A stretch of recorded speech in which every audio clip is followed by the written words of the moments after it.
Hey guys, welcome to my YouTube channel.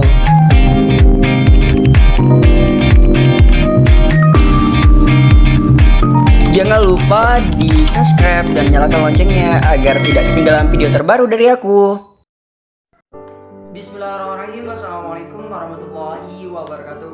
Perkenalkan, nama saya Muhammad Mislaim Mizan.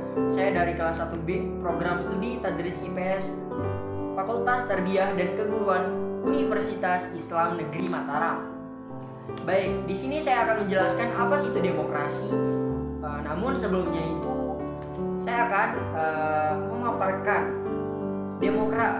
demokrasi berasal dari bahasa Yunani, yaitu demos dan kratos. Demos sendiri berarti dengan rakyat dan kratos berarti dengan pemerintah. Jadi demokrasi adalah pembentukan pemerintah di mana semua warga negaranya memiliki hak yang sama mengambil keputusan yang dapat mengubah hidup mereka. Demokrasi mengizinkan warga negara berpartisipasi baik secara langsung ataupun melalui perwakilan-perwakilan dalam permusyawarahan, dalam pengembangan dan pembuatan hukum lainnya.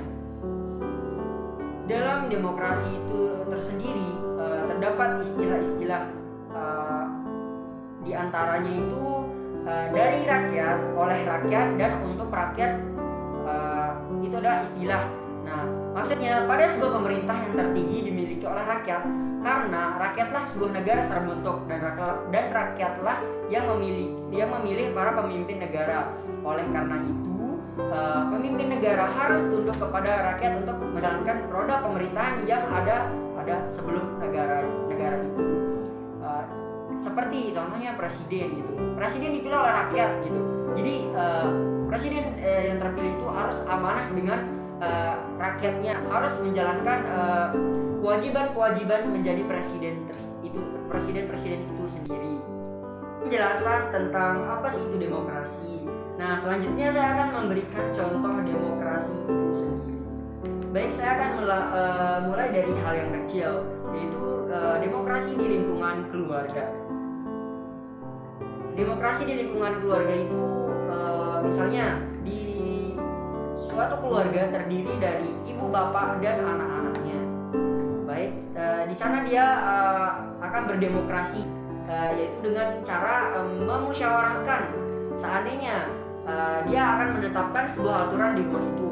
Seandainya bapak pada hari libur akan membersihkan kebun dan ibu pada hari libur akan memasak, anak-anak akan membersihkan rumah, dan itu harus dimusyawarahkan untuk mengambil sebuah kesepakatan.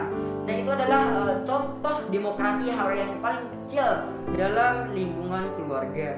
Baik, saya akan memberikan contoh demokrasi yang kedua, yaitu pada lingkungan sekolah atau universitas atau masyarakat juga. Jadi setiap hari Senin atau hari-hari pahlawan gitu, hari-hari besar, kita bakal mengadakan upacara pengibaran bendera merah putih. Contohnya saat hari Sumpah Pemuda pada tanggal 28 Oktober ataupun hari besar lainnya. Di sana kita akan demokrasi atau bermusyawarah siapa yang akan menjadi petugas upacaranya, mulai dari pemimpin upacara, pengibar bendera, siapa akan membaca teks Sumpah Pemuda, siapa yang akan membaca teks undang-undang, siapa akan menjadi regu nyanyi, dan lain-lain. Baik, itu adalah contoh demokrasi yang kedua. Sebenarnya contoh demokrasi kita dalam Indonesia ini sangat banyak, dalam kehidupan kita sehari-hari itu sangatlah banyak. Contohnya ketika pemilu, apalagi pada zaman COVID-19 ini, terdapat program pemerintah vaksinasi, kesediaan gugus tugas, tapi cuma itu yang dapat saya jelaskan. Kurang lebihnya mohon maaf. Sekian, wallahu muwaffiq wal hadi ila sabilir rasyad. Assalamualaikum warahmatullahi wabarakatuh. Jangan lupa like, comment, and subscribe.